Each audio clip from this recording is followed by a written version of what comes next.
ඉරානයේ න්‍යෂ්ටික මධ්‍යස්ථානවලට එක්සත් ජනපද ගුවන් ප්‍රහාර එල්ල කිරීමෙන් පසු ඇති පිපිරීම් වල දර්ශන දැන් නිකුත් වී තිබෙනවා. වීඩියෝ වලින් පෙනෙන පරිදි මේ බලවත් පිපිරීම් අලියොම දක්වාම පැවති බවයි වාර්තා වෙන්නේ. මේ ප්‍රහාර සිදු කරේ B2 බෝම්බ හෙළන යානා මගින් නිකුත් කරපු ටොන් 2.5ක පුපුරුන්ඩාවේ අඩංගු GBU 57 බංකර් බස්ටර් බෝම්බ භාවිතා කරමින්. මේ බෝම්බ වලට භූගතව මීටර් 61ක් දක්වා විනිවිද යාමට හැකියාව තියෙනවා. මේ ප්‍රහාර වලින් ඉරානයේ න්‍යෂ්ටික මධ්‍යස්ථාන තුනක් වන ෆෝඩෝ නටාන්සා ඉස්ෆහාන් ඉලක්ක කරගෙන තිබුණා.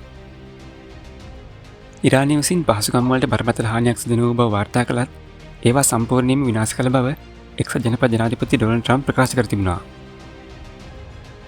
ඒ වගේම ඉදිරියේදී ඉරානයේ සාමකාමී විසඳුමකට එකඟ වීම ප්‍රතික්ෂේප කළොත් තවදුරටත් ප්‍රහාර එල්ල කරන බව ට්‍රම්ප් අනතුරු අඟවලා තිබුණා.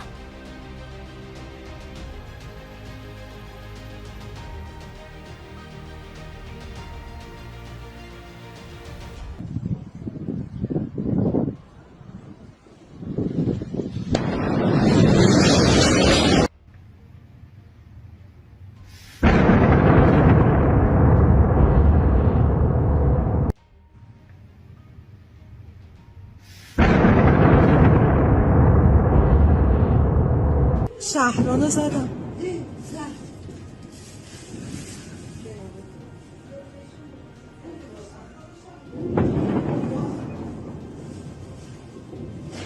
اینطوری دارن میزنن.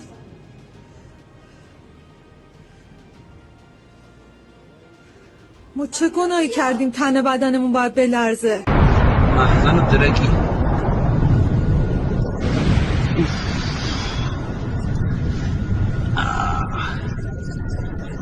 چه موج انفجاری و الفت